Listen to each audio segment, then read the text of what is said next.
اهلا وسهلا اميرات، كيف عاملين؟ لاباس عليكم؟ بخير، نتمنى تكونوا مزيانين وانتم كتشاهدوا هذا الفيديو. اليوم ان شاء الله عندكم معايا واحد المحاضره ديال التنميه الذاتيه اللي عاملاها الكوتش فاطمه الزهراء العبودي، اللي جات هنايا في المركز الثقافي إكليل طنجة كما كتشوفوا. هاد المحاضره اليوم تحت عنوان إدارة مشاعر الغضب، اللي هي مهمة بزاف، وقلت علاش لا نبارطاجيشي معكم، يعني تكونوا بحال اللي حاضرين هنا. جبرتوني دابا يلاه وصلت نبارطاجي معكم هذا النهار هذا كيفاش عيدوز، وخليكم معايا.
سيدنا محمد وعلى آله وصحبه أجمعين. سلام الله عليكم جميعا، إن شاء الله تكونوا بخير وعلى خير. مرحبا بي عندكم طنجة. ماشي غير ناخذوا نعطيو وناخذوا، ونتمنى أننا نستمتعوا إن شاء الله في هذه الورشة أو في هذه المحاضرة التدريبية. إذا قبل ما غادي نبداو، شكون اللي أول مرة يحضر شي محاضرة تدريبية أو دورة تدريبية؟ أول مرة يحضر شي لقاء بحال هيدا فيه بزاف الناس، أول مرة. شكون اللي سبق له حضر؟ تمشينا وسالة، شكون اللي سبق له حضر؟ شكون اللي ما عرفش علاش؟ شكون اللي عاش شي واحد جاب وقال لي يلاه ماشي واحد الأستاذ جات ما عرفتش؟ شكون اللي عاشتي أستاذ؟ مرحبا بك، مرحبا بكم كاملين. اليوم إن شاء الله المحاضرة ديالنا إدارة مشاعر الغضب، بما أنكم جيتوا إذا كلشي كيغضب ياك. إذا غادي نشوفوا إن شاء الله اليوم شنو هو الغضب، كيفاش كيحدث هذا الغضب، نتيجة ماذا كيحدث هذا الغضب، شنو هما الاستراتيجيات أو الأساليب اللي غادي نستعملوهم باش نقدروا نتحكموا في هذيك مشاعر الغضب ديالكم. إذا قبل ما غادي نبداو غادي نتفق معكم على 3 ديال القواعد الأساسية. اليوم ما كاين حتى شي حاجة. أول حاجة، هذا الكلام اللي هنا تقدر تتفق معايا فيه، تقدر ما تتفقش، دونك لا كان حرية ولكن حرية. المهم أنني نفهم، بمعنى القاعدة الأولى افهم، نفهموا السياق ديال الكلام فين ماشي. من بعد ما غنفهموا السياق ديال الكلام شنو خصنا نعملوا؟ المرحلة الثانية اللي هي فهمناه، إذا مادام فهمناه المرحلة الثانية اللي هي اقتنعوا به. فهمتي اقتنعتي به، خصك المرحلة الثالثة اللي هي التطبيق. فهمتي ما اقتنعتي به، شنو غادي نعملوا؟ ما تطبقوش. لا ما غنطبقوش اصلا، ديك الساعه ما غنبقاش تفكر به، ما غنبقى نشوش به. اذا هذه اول حاجه اللي اتفقنا عليها، واللي بها ان شاء الله نقدروا ماشي غير هذه المحاضره نستخدموها كاسلوب. اول ما غادي نبداو به واحد يقول عن ابي هريره رضي الله عنه قال ان الرسول صلى الله عليه وسلم قال: ليس الشديد بالسرعه انما الشديد الذي يملك نفسه عند الغضب. شنو فهمنا من هذا الحديث، او شنو هي الرساله اللي بغا يقدم لنا هذا الحديث؟ انا في المحاضرات ديالي كيعجبني التفاعل، اي كلمه اي حاجه شي حاجه فهمتها نشاركها استاذه. باش يملك الانسان نفسه عند الغضب كيحتاج واحد قوه كبيره. قوه كبيره ممتاز. هذا اخر شكون يزكي لك هذا الاستاذ؟ استاذه الاسم ديالك؟ نبيله. والاستاذه؟ نعيمه. استاذه نبيله؟ بغيت نقول لك استاذه ان الشديد الحقيقي اللي يمتلك القوه في الشخصيه ديالو هو الذي يمتلك نفسه عند الغضب، يعني لا يفجر الغضب ديالو ولا يخرجه. الحكيم الرزين الصبور هو يتحكم في المشاعر. يعني يجي شي واحد يعصبك كتقول داخل مع الشيطان، مع الشيطان ماشي اي واحد يجي يخرج ديك الشيء الداخل ديالك، ماشي اي واحد يعكر لك المزاج ديالك، ماشي اي واحد يعكر لك النهار ديالك، ماشي اي واحد غتخسر فيه غتخسر بسببه راسك. اذا هذا هو الغضب. اولا شنو كنقصدوا بهذا كتعريف؟ فالغضب هو احساس أو عاطفة شعورية تختلف حدتها من الاستثارة الخفيفة انتهاء إلى الثورة الحادة. الغضب هو واحد الإحساس الشعور، مش كيف ما كاين راه كاين الفرح كاين الغضب، كاين السعادة كاين الغضب، يعني كاين كل حاجة من هذه ديال الحاجات.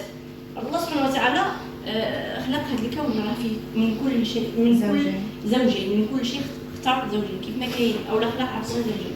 كاين الفرح، كاين السعاده، كاين الضياع، كاين الحل، كاين الايجابي، كاين السلبي، كاين الخير، كاين الخير، كاين الشر، كاين بزاف ديال الحاجات. بمعنى هذا الغضب اللي حنا كنهضروا عليه كيف ما هو غادي نشوفوا كيف ما عنده سلبيات عنده ايجابيات، وكيف ما عنده ايجابيات عنده سلبيات. يعني حنا خصنا نرجعوا لذاك، حنا الهدف ديالنا كامل الدوره هو اننا نرجعوا نطبقوا الحديث. برافو. اذا هذا هو تعريف الغضب. فالغضب كصوره من صور الانفعال النفسي. غادي نشوفوا كيفاش هذا الغضب او شنو هي الاثار اللي كيخليها ان هذا الغضب واحد الشعور ياك. راه ملي كنحزنوا حنايا او مثلا كيتوفى لك شي واحد او كتدخل في واحد الحاله نفسيه كتشدك الشهيه، ما كتبقاش تاكل، كيقدر يجيك شي الم شي مثلا اما في المعده او في المصران او في شي حاجه اخرى. اذا هذاك الحاله ديالك ديك الحاله النفسيه شنو تسببت؟ تسببت في واحد تسببت في امراض اخرى. كذلك هذا الغضب اذا ما عرفتي كيفاش نتعامل معاه كيتسبب لي حتى هو في شي حاجات اخرى. غادي نشوفوا انه كيتسبب حتى في امراض. اذا حنا كيفاش نقدروا نخليوه غير ايجابي قبل ما يوصلنا للحاله ديالنا، قبل ما يوصلنا للنتائج اللي هي سلبيه. قلنا الغضب هو واحد الصوره من صور الانفعال النفسي يؤثر على القلب. اول عضو اللي كيتاثر بالغضب هو القلب. شكون اللي كيعرف شي واحد كيتعصب بزاف؟ انا. انت كتعصب؟ نسولك سؤال، هذاك العصب اللي كتعصب تقدر تضرب راسك في شي بلاصه، تضرب يدك، تقدر شي حاجه زايده، شي حاجه زايده كنت كامل هذيك الحاجه تقدر ولا مثلا اللي كتشوف داكشي لا شعوري، يعني ماشي ساعات نحكم في راسي كيجي لا شعور. الاسم ديالك استاذه؟ آية، يعني كتكون شي آية آخر. تكون آية واحدة. آية واحدة آخر. شكون الاسم ديالك؟ هدى العاقل ياك؟ ماشي هدى العاقل. أستاذة كنعقل على هاد الأسماء اللي كيتسجلوا. أحسنتي يا أستاذة. شنو مثلا قد كتعمل شي حاجة ضرورية كتولي الشخص غير الشخص نتاعي، يعني ماشي هدى. بالحق انا بديت كنتحدث في الفلوس كنخدم على هذا النقطه. يعني كتوعى براسك اشنو الحاجه اللي كتغضبك، يعني كتعرف انك خاصك تجلس مع راسك. ركزوا، الوعي بالمشكله وعات لان كاينه واحد المشكله. برافو ممتاز. اكمل يا استاذ. يعني مثلا بحال دابا انا نفرض ناخذ مثال على بنتي، بحال دابا تعطلت على الحضانه ديالها، انا شنو اللي كندير؟ كنفيق قبل منها بساعه اولا ساعتين، كناخذ الوقت ديالي انا في العباده ديالي وداكشي اللي خاصني ندير، عاد كنفيقها وكنكون اولا تكالميت مرتاحه، في نفس الوقت كنعطيها وقتها. يعني كنخش بزاف بالمنطق لا يلاه تعطلت على الحضانه خاصك تزابي، ما كنتوترش وما كنغضبش وما كنوترش حتى هي معايا. كانت كتعصبك او لا كتستفزك هاد النقطه هذه صابر وعيتي ليها وعرفتي انت وراها الاستاذه. يعني الغضب هو الشر كله يجي وراه غير الشر، يجي شي وراه الخير. والحاله اللي كتجي اول حاجه الانسان كيكون في الجسم ديالو الكاس ديالو وكيوقع يدخل منك، يعني كيوقع حتى الصرع، يعني كتحس بشي حاجه يعني قوه شي قوه، يعني هذا ديال الشر هو ديال الشياطين وكلشي. يعني كتحس براسك دخلت لك واحد الطاقه اخرى ما كتقدرش تيلا ديك الساعه، خصك واحد الطاقه اخرى تحمل نفسك باش تهدم وشي حاجه تصارع. يعني اذا وصلنا لواحد المرحله الغدر كبيره، يعني بحال اللي قلتي يقدر الانسان ما يتحكمش في الجسم ديالو، تكون لا ارادي بحال اللي قالوا الاخوات. هذيك لا ارادي يعني الشيء ديال نفسك، يعني الشهر كامل بحال العادي صافي يتحكم يكون واحد الشخص اخر. مش بحال اللي كنعملوا مثلا الرياضه كنعملوا مهارات كيكون عندنا كنربيو العضله وكنربيو خصنا تربيو حتى هذيك ديال الاعصاب وكنتحكموا هي اصلا هو الامر كامل كيحتاج واحد التدريب. حنا غادي نشوفوا ان شاء الله تدريبات نقدروا نطبقوهم باش نتحكموا. واستدرك في الامر. السبب الرئيسي اللي خلاني نتخلى على الغضب هو اثناء مرحله الغضب. ملي كنخرج مرحله الغضب كيقولوا لي كنتي كتقول انا ما عقلاش الضربه ديالي كتكون على الهد. فقلت اذا انا بحال واحد الموقع للسكر او مدمن مخدرات، فهمتي؟ كبر مقتا عند الله ان تقولوا ما لا تفعلوا. كل شي حوايج انا ماشي مسؤوله عليهم لان ما كنتش في مرحله الوعي. فشفت الامور اذا وصلت لواحد المرحله نقدر نعمل شي حاجه ماشي نقولها اللي غيكون فاتت الكل. فجبرت ان المثاليه انا انسانه نقدر نغلط، ما عنديش عشق في المثاليه. جبرت انني كنت تمشيت حتى الوقت هو اللي كيعني الغدر، كنت كنخدم على الايجاب الذاتي حتى الوقت ما مشيتش ما عملتش ماشي مشكل. والحمد لله خرجت من ديك المرحله الغضب تجاوزتيها. وليت الضربه هي اللي على العين كانت كتخوفني. يعني كنشوف الندم ما كنشوفوش مرحله الغضب.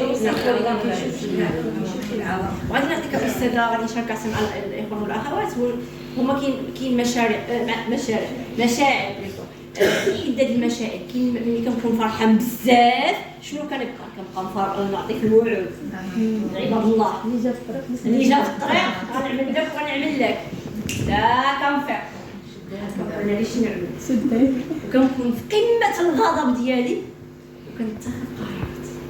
غنقطع مع فلان، غنعمل لفلان، غنبلوكي فلانه، غنعمل لا هذيك حيتاش قمه الغضب ديالك انت معصب بحال اللي قالت الاستاذه. ما كتكونش في الوعي ديالك، يعني ديك الشيء اللي ديك الشخصيه اللي انت فيها كتخليك تتخذ قرارات اللي فاش كترجع للطبيعه ولا فاش كترجع للحاله الطبيعيه ديالك. حيت هو الغضب في رايكم شحال من المده اللي غنقدر نرجع للحاله الطبيعيه ديالي؟ هي كتختلف من شخص لاخر. كاين واحد مثلا ساعه وكيرجع عادي، وكاين واحد يقدر يبقى. حنا غادي نشوفوا انواع الاشخاص عند الغضب. كاين واحد يضرب معاك واش ما ينساهالكش، يدير لك زيتي يجي يقول نفكرك يعني كتبقى على حسب الاشخاص. لكن اون جينيرال حده الغضب 3 ل 4 ساعات وكيرجع الانسان للحاله الطبيعيه ديالو. طبعا ديك الحاله الطبيعيه ماشي 100%، لكن شويه بشويه. المهم انه كيبدا يرجع للحاله الطبيعيه. وهذا الشيء كامل ان شاء الله غادي نحاولوا اننا نناقشوا في المحاضره. نعم النقطه اللي قلتي سبحان الله حتى هي كترجع للقلب. ديك الساعه كيرجع القلب كيقسى كيرجع قاسي عاوتاني بلا كيرجع كاين بزاف زعما الرحمه وكيرجع قاسي كيرجع كيتعصب كيرجع كيدير بصح قلبك. هو كيقول لك كيرجع قلبك كاسر. دونك قلنا الغضب واحد الصوره من صور الانفعال النفسي يؤثر على القلب. قلب الشخص الذي يغضب تاثير العدو او الجري على القلب. وانفعال الغضب يزيد من عدد مرات انقباضاته في الدقيقه الواحده، فيضاعف بذلك كميه الدماء التي يدفعها القلب او التي تخرج منه الى الاوعيه الدمويه مع كل واحده من هذه الانقباضات او النبضات. كنشوفوا هذاك الشخص حنا تقريبا غادي نهضروا على هذا. كنشوفوا هذاك الشخص اللي كيتعصب بزاف ليه صافي كيفاش كيرجع ملي كيتعصب وكتجنوا كيفاش كيرجع. لو مزرق شي عروق كيبقاو يبانوا له هنايا والدقات ديال القلب كتحس بهم انه غيخرجوا من براسهم. هادشي لا الصغار ولا الكبار. كتحس ان الانسان حالته غير الطبيعيه. يعني احنا قلناها قبيله قالت الاستاذه بمعنى اول عضو اللي كيتاثر واللي هو اصلا متحكم في الجسم ديالنا كامل هو القلب. واش حنا بغينا نضروا القلب؟ لا حنا بغينا نخرجوا ماشي غنقول لكم هاد المحاضره ديال الدواء ولا انا عندي شي دواء نقرا نعطي واحد لا يقرا ونصرفو. ولكن على الاقل اذا كنا كنعيشوا هاد المشاعر ولو غير الجزء واحد الجزء صغير في النهار ديالنا نوصلوا غير نخرج من غير مرحله الوعي. شفتوا اول انا غادي نحرق المراحل ونقول لكم اول استراتيجيه اللي الانسان يقدر يعملها واللي كاين الاخوان اللي شاركوا معنا الاخوات اللي شاركوا معنا التجارب ديالهم هي الوعي بالمشكله. لكن استاذ المراقبه هو الوعي ديك الوعي راه كيكون قبل منه فعلا بطريقه غير مباشره. ديك تفعيل واحد المراقب الداخلي. انت مع راسك كتبقى تعصب ومن داخل كاين بزاف ديال التساؤلات. شحال واحد غادي اللاواعي ملي كتفكر عندك انا المرض فهمت كتولي واعي. انا مثال يعني بحال اللي قصدتي دابا بحال الانسان اللي مصاب بالسكر مرض السكر واخر مصاب حتى هو يعني جوج الشخصيات واحد بدا كيعرف عنده علامات ديال هذيك الوعي بانه عنده مرض السكر واخر ما واعيش كيتجنب لا ماشي السكر لا غير هذه اخر واعي انه عنده مرض عايز يتعالج هذاك هذاك اللي واعي كيكون صافي بدا في واحد مرحله العلاج هي في اي حاجه سواء في الغضب سواء في شي عاده ينفع انني نكون واعي بان انا مثلا هذاك اللي الشخص اللي كان كيدخن او اللي كيعمل مثلا شي عاده اللي هي سلبيه غير كيوعى كيقول راه هذه الناس كامله كتهضر عليها ولا واخا هو كيدخن حق الناس كامله كتهضر هو عارف بانه مضر بصحته عارف انه كيهلك صحته بالحق باقي مستمر لكن مجرد انه يوعى غيجي واحد النهار غتجي شي مساله او غيجي شي مساله الانسان الذي اعتاد على الغضب بالصبر ارتفاع الضغط نرجعوا لديك الحاله العاديه شوف مين غنبداو محفز ماشي مشكل اي حاجه كنبداوها الحضور ديالكم لهنا بسبب اش محفز شنو كان المحفز شنو كان المحفز للحضور واحد لافيش بعد لا او لا واحد الموضوع باش انني نشري شي شوكولات كان المحفز شنو هو المحفز انني شفت داك العلب تشكالات مستفين باش انني نغضب كاين واحد المحفز هو اللي كيخليك تبدا هذيك العمليه المحفز اول حاجه المحفز سمعتي شي خبر ضربتي يدك ممكن ضربتي يدك كنتي في الصباح كنتي معطل كلشي في الدار حتى واحد ما خلالك معمل بحسابك ولحسن الحظ ديالك ديك الصباح اللي نوضتي انه دزتي ولا صباح الشتا بحال البارح الشتا انت راهي تنوض 12 الوحده الوالده كتوجد الغدا يعني الفطور ما بقاش عاد غادي نوجد الفطور وما فوقاش الفطور وما عرف شنو ها هو المحفز هو ما بقاش حق ديال الفطور الاسباب اذا هذاك المحفز شنو غيخليك تصعيد شنو كنقولوا التصعيد خلق مجموعه من الاعذار انا ما عرفاش غير ما خلولكش الفطور انا مكروه عندكم في الدار انا ما كيعمل لي حساب حتى شي واحد دوزتي مع شي مطربه ضربتي رجلك ديك الكاتريه هي الكارثه الكاتريه ما كرهتيش تشد هذاك ولا ما عرفت شنو تعمل لا اذا ها هو التصعيد دوزتي قدام الوالده انت كتوجد الفطور كتوجد الغدا بديتي كدافع معاها في الكوزينه من التصعيد هرستي شي حاجه من التصعيد انت جاي ترجع محصب تجلى هذوك الاحداث كامله هذوك التصعيد اللي وقعت خلاتك بانه تجلى ديك المشاعر بالغضب انا كنقول لكم هذا يمكن شي واحد انا ما يعصبنيش طبعا هذا الشيء اولا مثلا شي واحد اللي عادي غيتحكم بالحق يمكن شي واحد دغيا كيتعصب هادشي لا يعصبو ياك آية قلبها طايب مع الغضب بقاش داك يعني يقدر هادشي يعمل لك مشكل. انا كنكون غير كنقرا مثلا كبغيتي شي تمرين يدق ولا شي حاجه كطايره صافي كنقول خليه ديت النقطه اللي ديتها شي صافي ما غنعاودش يعني هذاك التجلي كيتجلى ديك الغضب بمعنى ماشي هو هذاك معصب اللي هضر معاك غتشعل فيه من بعد التجلي الهدوء.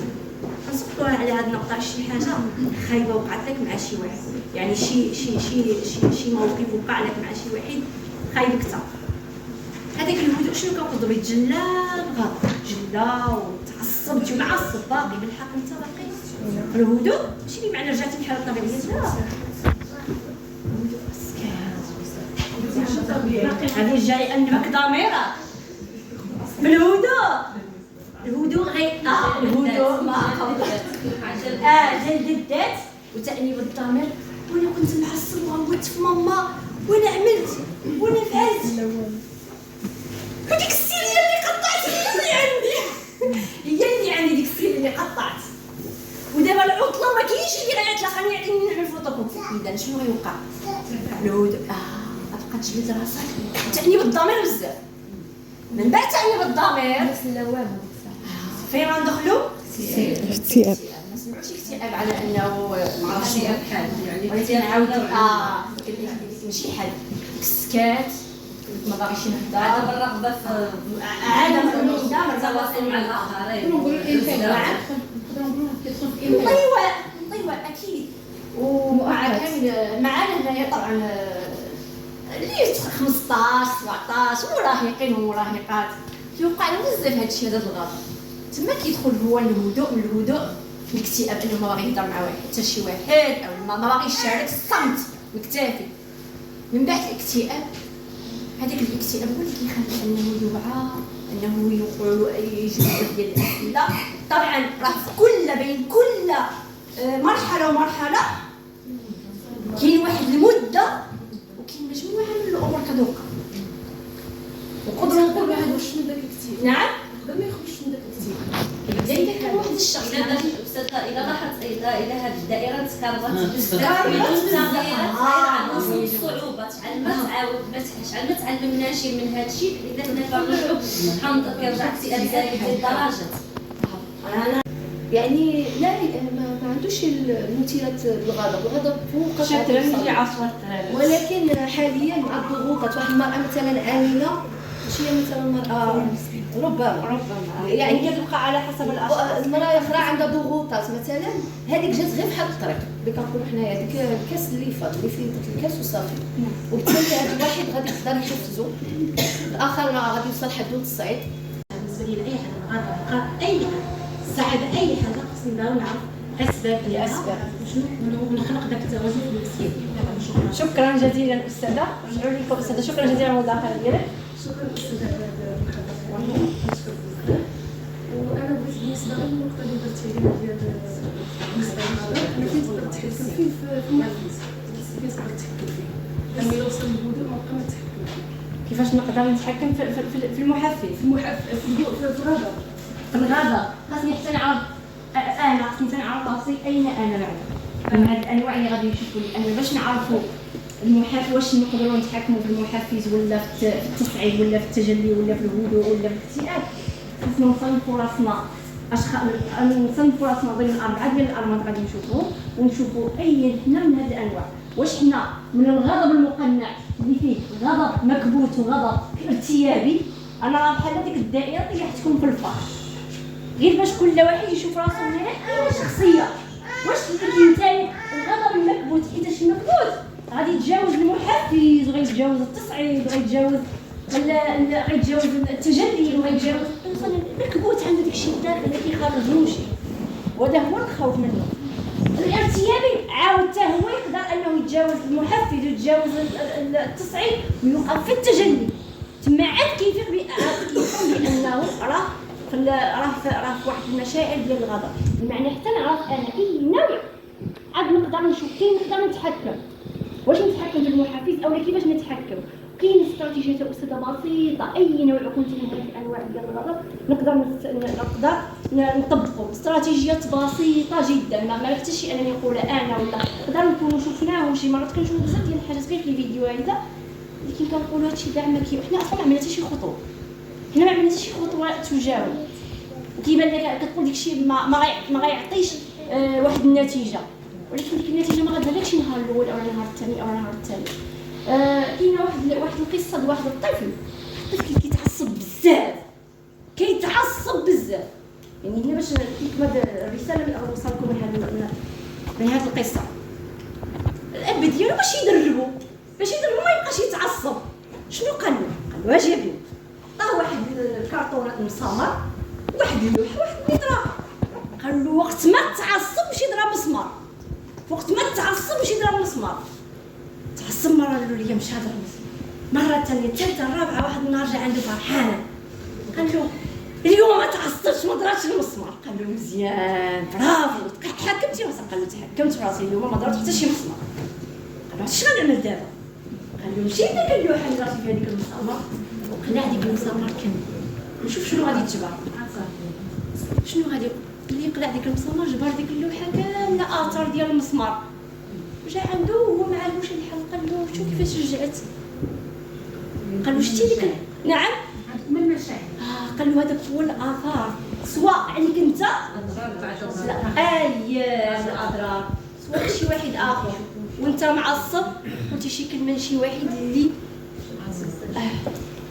واحد المره عاود واحد البنت قمه الغضب، وواحد السيده ما رزقاش الله ما عندهاش ولاد، عصبه جات واحده معصبه يا خالد حتى غير الطبيعيه بحال يقولوا قبيله، ومع بنتها شتي قالت لي زعما زعما برد شويه وهذا بدون ما تشعر. قالت لي انت اصلا ما جربتش هذا الاحساس.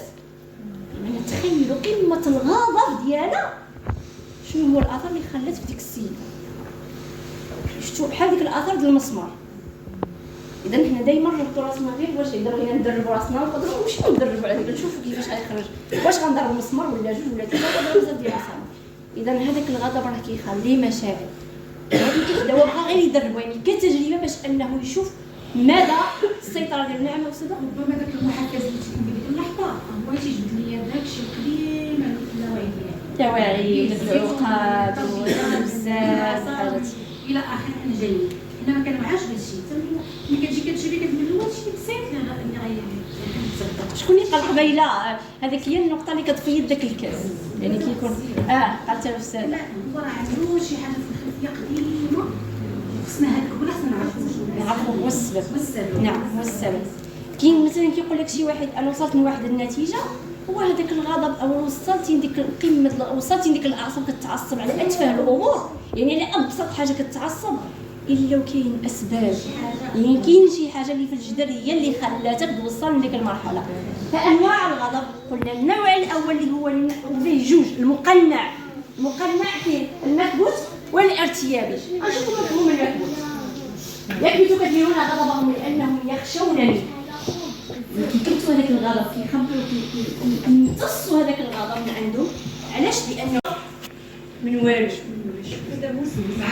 وسعان على راسو كيشوف كيبان مزيان ما هضرش معايا الا عملتو شي حاجه تقلق ما هضرش معاه فلان باش عملتو شي حاجه يعني هو كيتنوى مع راسو علاش؟ لاسباب ثانيه فقط لانه غائب فقد الحاله ديال الشعور الغضب ديالو هذا هو اللي كيتعصب من اجل والو وسببه عدم زيت لأن نقصت. المفاجئ هو اللي يأتي الغضب أو بعض الناس كعاصفة سريعة ومفاجئة غير متوقعة. هذاك هو ديك البركان اللي كينفجر. بسبب ماذا أو لا ينفرجون بلمحة بصر ويتلاشى غضبهم بسرعة. هذاك المفاجئ شكون يقول شي أنا أقصد هذاك اللي يقولوا الولاد يتصفح. هذا هو اللي كيجي يتعصب داغيه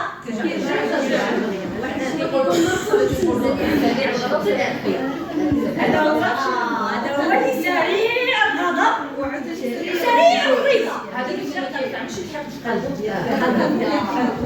عندش ما تخافش منه هي عاصفه مرات عليه ماشي هو عاصفه غير عاصفه دازت عليه وغير هو اصلا ديك المشاعر الغضب كتكون هي عنده مسطره سطحيه ولا تعبر عن قوة أو عن عمق وقوة المشاعر التي يحملها الغاضب. فهو يعبر بسرعة عما يزعجه وبالتالي يرتاح ويتلاشى آثار الانزعاج بسرعة. هو ديك الغضب اللي كيغضب كيحاول يعبر على واحد المشاعر واللي كتكون سطحية وتم كيرجع هو اللي كتشوف دغيا يتعصب وتشوف الضحك على وجهه كأنه شيئا لم يكن فكيخلي الآخر يتفاجأ واش هذا كنت كم قبيل. إذن هذا مفاجئ يعني كيبان دغيا وكيرجع دغيا. المبالغه على داك الشخص ديال اللي كيكون متقلب المزاج هو شويه كيضحك وشويه متقلب المزاج ولكن عاود متقلب المزاج بالحق ايجابي ماشي سلبي يعني دغيا كيرجع ما كيبقاش يحاقد في قلبه ما كيبقاش نعرف السلب. لا صعيبه هذه المساله باش يوصلنا للانسان باش انه يكون يعني يتعصب بسرعه ويرجع بسرعه. ماشي كلشي كاين الناس واحد الفئه الكثيره هي لانه كتعصب كتبقى قابضه في قلبها على الناس. هي اللي قلت قبيله لكن نسيت الفئه القليله هي اللي كتعصب وترجع ليها منه هنا. يا سلام تبارك الله عليك تبارك الله عليك. كل واحد والطبع ديالو كل واحد والشخصيه ديالو. هذا الغضب او المبالغه فيه هذا الشخص الثاني في الغضب. بعض الاشخاص يعرفون متى يغضبون ومتى يمتنعون عن ذلك وغالبا ما يكون غضبه مدروسا المشاعر التي يظهرونها ولا تكون بالقوه التي تبدو عليها لكنهم يستخدمونها كوسيله للحصول على المنوي. يعني ما يقدرون يدخلوا ربما يقدر هذا كيجمعوا كاملين كيجمع هذوك الانواع ديال الغضب مبدئي يتأثر البعض كثيرا بطريقة سير العالم وتزعجهم المشاكل التي تعاني منها البشرية. هذا هو اللي كيشوف ما عنده علاقة بها وكيبغي يحلها وكيتعصب علاش ما يعملوش وعلاش ما يفعلوش وعلاش ما يتركوش. وانت عندك علاقة انت واش انت غتحل؟ يعني هذا هو اللي كيبغي يحل شي مشكل اصلا لا كيتعصب على شي مشكل باش يحلها. كيتحط شي حاجة اللي شي حاجة ما عنده علاقة بها. المبدأ يعني هو خداها كواحد المبدأ وكيبغي يحل به شي مشكل اللي اصلا ما يقدرش يحل وعا معصب مع راسو طالع للدم وكيشوف شي ها قلت لك هاي كيضرب في راسو قلت لكم علاش؟ حيت باغي يتعصب وما بيدي حيلة الحق في حين يتمكن الكثير من الاشخاص من نسيان الاذى الذي تعرضوا له ومسامحه من تسبب له به ويعجز البعض الاخر عن تفكيره ذلك. مثال ما يكونش طول. انا جوج اشخاص واحد فيه الزقال انا هزيت واحد الحاجه هزيت صافي مشيت سباسيت يعني مشيت واحد كيهز الزقال خرجلو موراه كيعقل يعني عنده ماشي موراه واحد نقولوا شي كاربوسه ماشي حياته كان بحال كيبقى يجبد انا سمعت لكم انا عملت لكم ماشي مثلا انا هزيت واحد الحاجه نزلتها صافي يعني الشعور ديالي حسيت في ديك اللحظه بالثقل وفي ديك اللحظه نزلتها يعني ديك الشعور ما كاينش هو في الذهن ديالو كيخزن هادو اللي كيوصل للحقد واللي ما كينزل شي موراه ديك الثقل كتكون عنده كاربوسه واخا كيدور كيقول انا الحاجه اللي عملتهم في حياتي داكشي عملتهم انا باغيه نعملهم وتسامحت لي تسامحت ما كيحقدش هذاك اللي كيجمع كيستنى شي واحد يصفق له يقول له برافو سمعتينا عملتينا غادي من معذب عندنا شكرا جزيلا حميده. غنضيف عليها واحد المعلومه انا سمعنا عدم التواصل يعني الانسان يقدر شي واحد ما كيتواصلش مع داك الموقف اللي دار يضرو يعني كيبقى جامع في قلبه حتى كيخرج عن ذاك الغضب يعني انا نديكم باش نوضح لكم اكثر. هنايا عندنا ديال الاشخاص واحد كيغضب كيوقع له شي مشكل مع شي واحد وكيتعصب وفعلا ديك الموقف يقدر يكون عمل له شي امور خايبه يقدر يسمح له ويتجاوز فاسمح له. عصبوا شي واحد ما كيسمحلوش. فهموا الفكره. في حين يتمكن الكثير من الاشخاص من نسيان الاذى بمعنى ماشي نسيان ماشي نساش الدرس ما نساش الدرس يعني سامح حيتاش باش نفهموا سمحت لك راه ماشي كتسمح له من اجله هو راه كتسمح بالضروره الاولى من اجلك انت باش ترتاح باش ما تبقاش يهز الثقل عليك. اما هو سمحت ولا ما سمحتوش راه بينه وبين مولا ولكن انت باش ترتاح. وكاين واحد النوع ولا قلتها انه كيدوز واحد المده ورجع يفكر تقول لك عقلتي العام اللي فات عملت لك وعملتي لي وقنعتي لي صافي ما نساش الموقف. يعني هذا دليل على انه حاقد على ذاك الشخص ما نسالوش هذاك الموقف. وكاين شخص اخر ولا هو ديك الاولاني اللي وقعت له شي امور مواقف خايبه وتجاوزها تعلم فعلا من الدرس. ماشي اي واحد نسمحوا له ونرجعوا معاه كيف ما كنا. انا ضد هذا الشيء. واحد جاب حياتك ووقع لك معاه شي مشكل هو جا اصلا واحد جا من اجل واحد الرساله. اي واحد جا لحياتنا جا من اجل واحد الرساله. نهار اللي غادي تسالى ديك الرساله غيمشي بحال بمعنى رسالتك معاه تسالات لا ما تحتض عليه لا ما تحتض عليه يعني استاذه الا ما فهمتيش الرساله كتبقى كتعاود معايا كتعاود لك انت الا ما فهمتيش شي الرساله. نعم استاذه كاين بعض الاشخاص انا وقعت مؤخرا هاد السيده هي غلطت حقيقي يعني قالت واحد الكلام جارح بمعنى الكلمه اللي تقول هي شنو بغات من بعد هذه كانت زعما معرفه سنوات. نعم هي سبحان الله هذيك معرفه سنوات انا جاتني المهم يعني من بعد انا تعصبت المنظر كان تظنوا نمشي بحالي يعني كنا جالسين واحد المكان واحد شويه نلتزموا شويه الصف الله يجازيكم. شكرا. قلت لك كنا في مكان عام يعني الطريقه اللي بحال تقول قصفتني بالهضره ملي كنت كنشوف فيها يعني بحال كتقول لي كتبرر لي على انه وشنو بغيتيني نقول لك يعني واش بغيتيني نجاملك هي ماشي مجامله هي كانت كتعايق فهمتي. انا في هذا الموضوع ماشي بحالي كظن يعني جبرت راسي انا باش ماشي قاطعه ولكن عملت بالي انا عمري ما نبقى يعني ما نبقاش يتعاملوا بالحدود بالحدود عيطتي للنقابه ايوا بحال قال له شمتك قال له عرفتك انا داكشي يعني عرفتك ما نقولش علاش قلتي ولا اش فهمتي. انا من بعد دخلت الواتساب كتصيفط لي بحال هاد الروابط ديال الفيديو ولا شي حاجه ولكن هي معيوه جاتني هذا هو اللي اسمح لي استاذه بغات كتصيفط كتبقى مغات تسالي واش غنهضر ولا ما كنهضرش كتصيفط واحد النهار دخلت اخذ السلام عليكم كنتي لاباس بخير زعما بحال هي شوف ما ردتش ديك الساعه مع ان حنا كنا كنهضروا ما ردتش ديك الساعه يعني هي كتحاول حتى تقنع راسها على انني انا فهمتي كتستفزني باش الموضوع عملو حوار باش تقول لك حاجه منها ما بلوكيهاش خليها تخرج داكشي اللي عندها كامل بقات كتخرج بصح مصيفط الناس السيئه كتجرك من واحد ما رديتش عليها كاني ما كتهضرش معايا واحد النهار صيفط الاوديو قلت لها لاباس بخير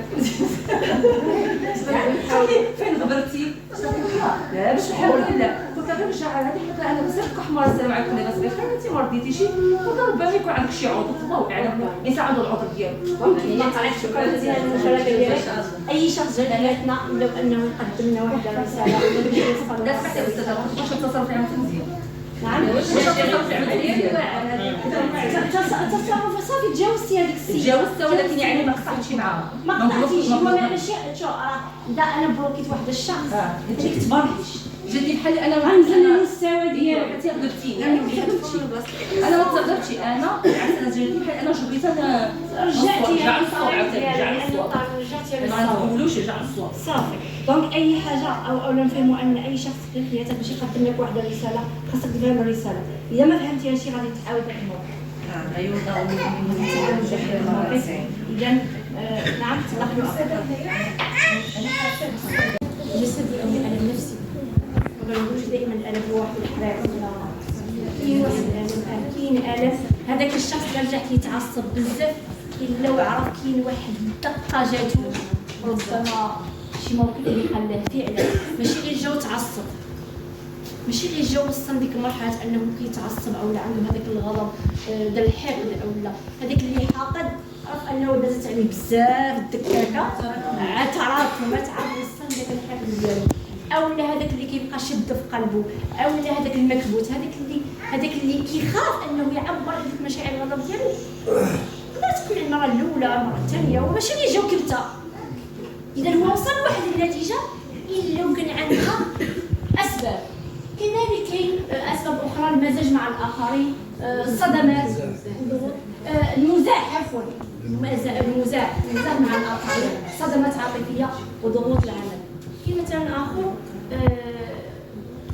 ضغوطات العمل كيكون عندك واحد المجهول شي حاجه مش راضي ابقى كدوز واحد اللحظه تقدر تسيي داكشي كامل اذا كان عندك مثلا طالبه ياك او لا تلميذه طالبه اذا كان مثلا عندك مجموعه بزاف ديال مجموعه ديال الامتحانات وفتره الامتحانات كيكون الضغط هذيك الضغط ديالك الضغط ديال القرايه يقدر يسبب لك هذه المشاكل او كذلك مثلا عندك واحد الخدمه بزاف متكاثره كتجمع صاتي لواحد المرحله ما قدرتيش تصافي ما بقيتيش قادر انك تتحكم في راسك او تزيد اكثر جاك شي واحد مثلا هو بغى يضحك يتفلى الضحك الباسل هو اللي يضحك وانا عمري ما ضحكت ممكن انا ذكرت ان الاستاذه كنت غادي نقولها التنمر هو النيه ديالو انه ضحك ولكن ماشي ضحك باسل بحال ديك الغضب اللي كنا دابا خصو يكون مقلوب حتى الضحك خاصو يكون واحد كيموت وواحد كيضحك مات ودابا هذاك الموقف هو اللي كيخليك تشوف ديك ماشي هو داك نعم اولا مثلا عرف الطبيعه ديالك لانك سريعه الغضب سريعه الغضب وشي من ديك النقطه الغضب كيرجع الندم باش يشوف هذاك يعاود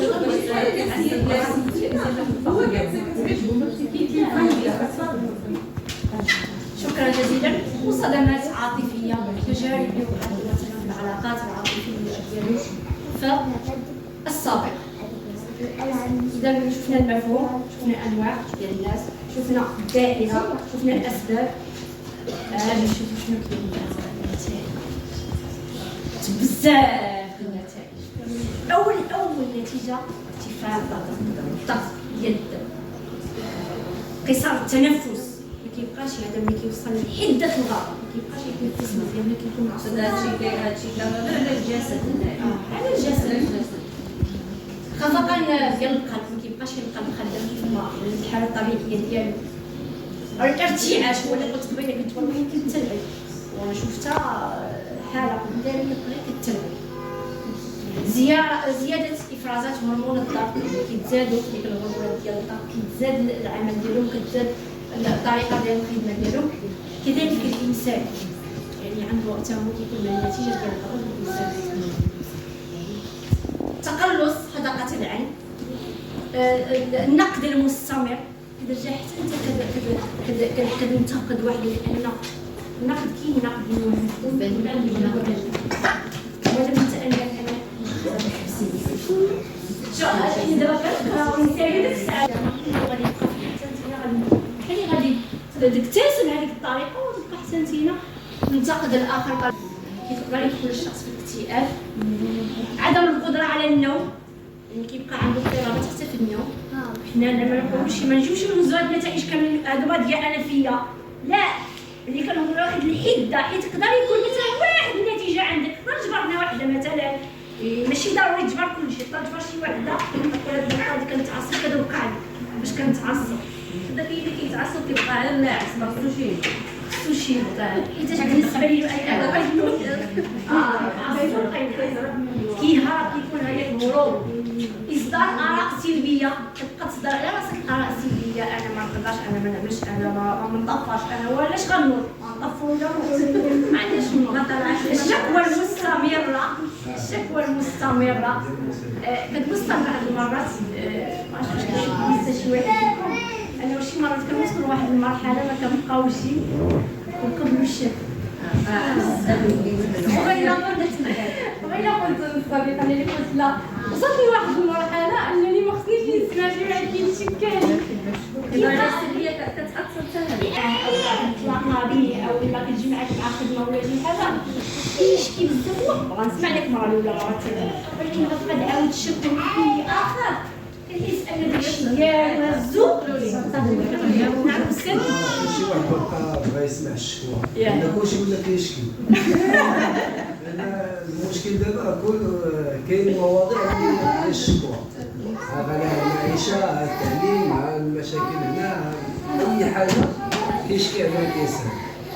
ولكن الإنسان عاوتاني خاصو يميز، ميبقاش يدخل ويبقى يشكي راه خايب. إذا كان الإنسان النهار ديالنا والساعه ديالنا والطاقه ديالنا والايجابيه اللي كنكونوا صافي، حيت الله سبحانه وتعالى فاش كتفيق في الصباح راه هو عطاك واحد الفرصه انك تبدا واحد النهار جديد. علاش؟ خصوصا البدايه ديال داك النهار تسبب واحد قال لنا شي هضره، اولا تسبب شي ميساج وصلنا، اولا تسبب شي واحد ذكرنا بشي حاجه. علاش؟ حيت لنفسك نفسنا نتمنوا اننا نوصلوا لديك الحكمه اللي وصل لهذاك الطريق الغضب خليل عريقه، حيتاش ماشي بالسهل. واي حاجه كتجي ما كتجيش دغيا، شي حاجه اللي خصهم التكرار، التدريب والتكرار. راه باش نوصل نتحكم في المشاعر ديال الغضب ديالي، او انني اي شي واحد قال لي شي موقف ناخذو عادي ونتجاوزو وندوز، ماشي بالساهل. الانسان كيدوزو عليه بزاف ديال التجارب، غادي يتلاقى مع بزاف ديال الاشخاص، واي شخص قلنا قبيله ما جات حياتك الا وغير واحد الرساله. هذيك الرساله الا ما فهمتهاش في ديك الوقيته غيتكرر مع ديك الموقف. ما فهمتهاش ما يجي مشكل، ما نتحسرش، لكن نحاول انني نفهمها في الموقف الاخر. كاين واحد الفيديو ولكن كنت شرحت ديك القصه اللي كنت عطيتها لكم، واحد الفيديو كيدوز غير لقطات ديال القصه ديال الطفل او اللي كمغبى يدربوا على الغضب. كاملين سمعتوها كاملين، يعني داك الطفل اللي كندربوا باه انه ما يبقاش يغضب لايا كان. كاين مجموعه من الكتب اللي تزيدوا تبحثوا اكثر واكثر في هذا الموضوع، لانه فعلا موضوع ناقص. هذا مرحبا. واحد الجانب اللي كان حيت انا جيت شويه معطله، ما عرفتش واش صراحه واحد الجانب ديال التغذيه، شنو كندخلو الجسم ديالنا.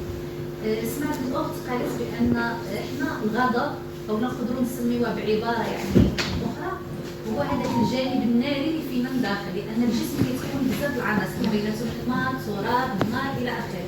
فالنار هو شي حاجه اللي مزيانه، ولكن ما تشعلش اكثر من القياس. بحال دابا مثلا حنا في الديور ديالنا عندنا النار البلاصه ديالها صغيره في الدار، الحيز ديالها صغير، وكذلك دائما كنحل العبوه عندك تقرب عندك بانها هي مزيانه في الدار كنستعملوها، ولكن في نفس الوقت اذا كثرت غتكون لنا مشكل. فكذلك حنا الجانب الناري اللي فينا مزيان كيحفزنا، كيعمل لنا ديك المنافسه بعض المرات، ولكن اذا شعلنا اكثر من القياس فغتكون مشكل. وباش كنشعلوه باش كيتشعل هذا النار اللي فينا كذلك من التغذيه. شفتي السموم اللي كندخلوا الجسم ديالنا وديك التفاعلات الكيميائيه اللي كتوقع في الجسم راه بحد ذاتها بعض المرات كنقولوا علاش معصبين ما عارفينش علاش، ولكن حنا دخلنا حنا الاسباب كندخلوها لداخل وكنقولوا علاش حنا معصبين. كنمشيو طبعا فعلا لان الوضوء والصلاه والصيام كذلك، لان الصيام كيتفك النار، فاحنا نحاول دائما نشوفوا شنو الحاجه اللي كتهيج لنا النار فينا ندارها من بيناتهم التغذيه، الاكل، لان السكريات كتشوف الاطفال اللي كياكلوا السكريات بزاف كيرجعوا شاعلين. كيتحفزوا لان تحفز كما قلنا قبل المحاكي، لان الجانب ديال التغذيه كيعمل خلل عصبي، كيعمل يعني مشاكل عديده. بمعنى التغذيه او التوصيل لبعض المستمعين الاستاذه، حتى التغذيه عندها دور مهم غير باش لان غادي نحاول غير نختم ونعطيكم مداخله. شكرا بزاف على التفاعل ديالكم، هذا ان دليل على ان الموضوع يهمكم. شكرا للحضور ديالكم يا اهل طنجه الرائعين، نتمنى ان شاء الله نشوفكم في شي موضوع اخر ان شاء الله بحول الله. كنشكر الاداره ديال الاشخاص اللي مكلفين باداره المركز الثقافي من بينهم الاستاذ توفيق على الترحاب ديالو. طبعا غيكون عندنا موعد شهر فبراير ان شاء الله مع المحاضره ديال الاستاذه فاطمه الزهراء، غتكون هنا ان شاء الله بحول الله. الاستاذه فاطمه الزهراء الاستاذ اخر اللي معنا هنايا ديك الساعه ان شاء الله توصلوا بهذا. ديجا كاين برامج اونلاين، الناس اللي مهتمين اللي ما عندهمش مشكل في الاونلاين، هذاك الرقم اللي توصلتوا به كاين اللي داخل في واحد الجروب ياك، غادي نخليكم داك الجروب اي حاجه غادي نلونسيوها. كاين برنامج ديال تخطيط الاستراتيجي الشخص الناس اللي عندهم مشكل مع القيم، الرساله، الرؤيه، الاهداف، مع التفكير، مع العادات. كاين برنامج اللي غادي يبدا ان شاء الله في شهر فبراير هو اونلاين، يقدروا يكونوا ورشتنا حضوريه في مدينه طنجه. اي استفسار مرحبا بالاستفسارات ديالكم. وكذلك كاين واحد البرنامج ديال تطوير الذات هو مجاني، كتكون حصه في الشهر او حصتين اونلاين، محاضرات غير هذه المحاضرات تعاود الاسبوع المقبل ان شاء الله العام. وكذلك كاين واحد البرنامج اللي غادي ينطلق في شهر فبراير، باقه التميز، فيه مجموعه من الدورات منها الذكاء الاجتماعي، الذكاء العاطفي، الابتزاز العاطفي، اتخاذ القرارات. كاين واحد الباقه اسمها باقه التميز، يعني فيها مجموعه من الدورات. وكذلك برنامج الاشخاص سواء الامهات او الاساتذه الاباء اللي عندهم مشكل مع وليداتهم في التفوق او في التميز الدراسي، فغادي ينطلق ان شاء الله الاسبوع المقبل يوم الخميس في المرحله المجانيه ديالو. مرحبا باي استفسار، انا خليت لكم المعلومات ديالي. اللي بغى شي حاجه بالنسبه كاين كتب قلت قبيله وحاولوا الساده، كاين كتب على اداره الغضب، تواصلوا معايا. وكاين طبعا اذا كيف ما كتشوفوا دابا جبرتنا صافي سالينا هذه المحاضره. كنتمنى تكون نالت الاعجاب ديالكم وتكونوا استفدتوا كيف ما استفدت انا صراحه بالله. درت غزاله وعجبتني بزاف، كنتمنى في كل مره انني نبقى نحضر كل ما كان عندي الوقت. وشكرا بزاف على المشاهده.